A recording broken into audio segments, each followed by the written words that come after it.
Welcome to the Slop Farm. Enjoy the video. You're ready. Power is on and the Xfinity box is paired with the remote. Now start playback on the channel or app you want to fix. Once the picture is playing, press the remote up arrow to open the quick menu. This brings up audio and subtitles without leaving the show. You do this because it targets the active stream, so changes apply immediately. Then move to the audio and subtitles entry and prepare to select the closed captioning control. With audio and subtitles open, highlight the closed captions or subtitles option. Press OK to open the list of caption choices, then pick off. That instructs the box to stop sending captions to your TV. If the quick menu lacks the option, press the Xfinity button to open the full settings, then go to Accessibility and Closed Captions and turn it off there.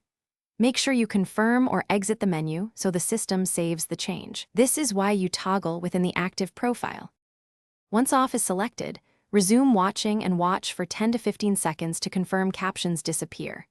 If they remain, make sure you exited menus so the box applied the change. Then power cycle the Xfinity box by unplugging it for about 10 seconds and plugging it back in. That clears cache settings. Also check the streaming app's own subtitle settings, because apps can override the box. If problems continue, repair the remote or contact support, but usually a reboot fixes it. Thanks for watching. Consider subscribing if we helped you today.